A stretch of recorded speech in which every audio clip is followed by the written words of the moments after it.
శ్రీరామనవమి వేడుకలు వాడవాడలా ఘనంగా జరిగాయి. హైదరాబాద్లో శోభాయాత్ర ఘనంగా జరిగింది. మంగళహాట్ పరిధి సీతారాంబాగ్ నుంచి ప్రారంభమైన ఈ యాత్రలో వేలాది మంది భక్తులు పాల్గొన్నారు.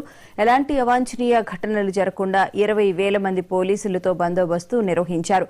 సీతారాంబాగ్ దగ్గర జై శ్రీరామ్ నామ స్మరణ మారుమోగింది.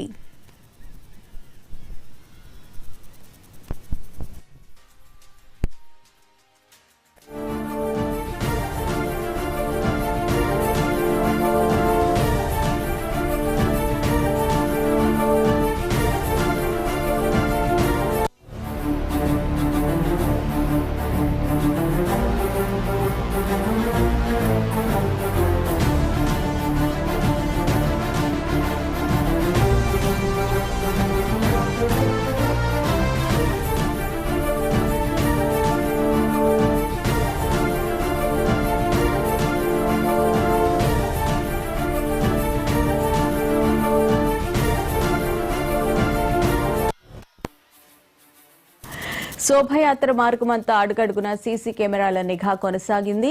శోభాయాత్ర పర్యవేక్షణ కోసం జాయింట్ కంట్రోల్ రూమ్ తో పాటు బంజారాహిల్స్ లోని మెయిన్ కమాండ్ కంట్రోల్ సెంటర్ ద్వారా ప్రత్యేక ఏర్పాట్లు చేశారు అధికారులు.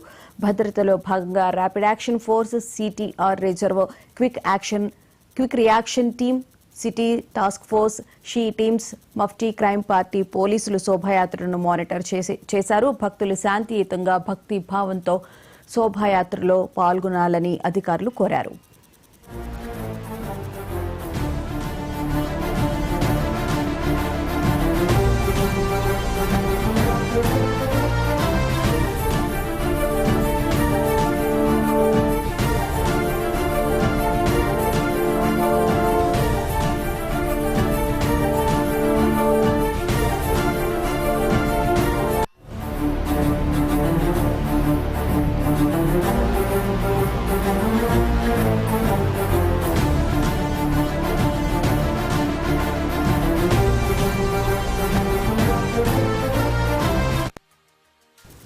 శ్రీరామనవమి వేడుకలు నిన్న వాడవాడలా ఘనంగా జరిగే. హైదరాబాద్లో శోభయాత్ర ఘనంగా జరిగింది.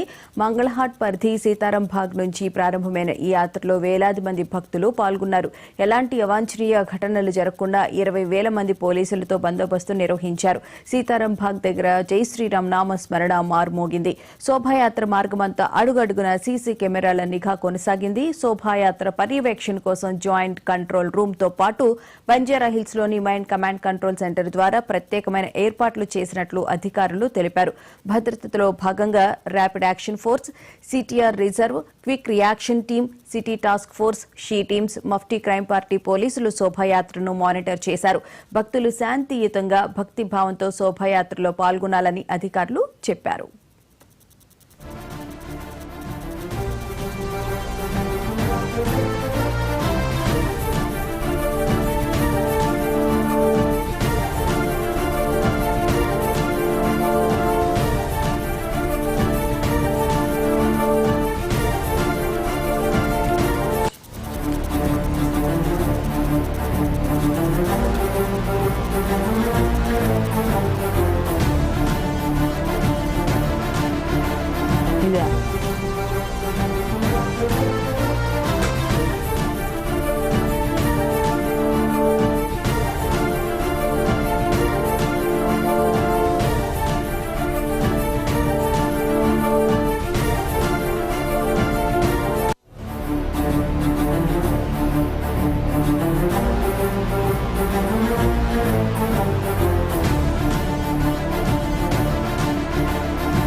స్వాతంత్ర్యం వచ్చినప్పటి భారతదేశం కాదు ఇదని, ప్రస్తుతం ఇది మోదీ భారత్ అని గోషామహల్ ఎమ్మెల్యే రాజాసింగ్ వ్యాఖ్యానించారు. గతంలో రామభక్తుల ఆలోచన ఓర్పుతో ఉండేవారని, అప్పుడు ఆలోచించినట్లు ఇప్పుడు లేరని విమర్శించారు.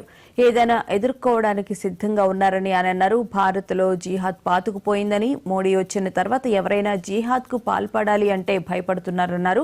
వక్ఫ్ బోర్డు బిల్లు పార్లమెంటులో పాస్ చేశారు. వక్ఫ్ బోర్డు పేరు మీద ఎన్నో భూముల కబ్జాకు గురయ్యే ప్రమాదం ఉందని సూచించారు. ఎలాంటి పత్రాలు, రిజిస్ట్రేషన్ లేకుండా వక్ఫ్ భూములు అంటూ బోర్డులు పెట్టిన సందర్భాలు ఉన్నాయని రాజాసింగ్ అన్నారు.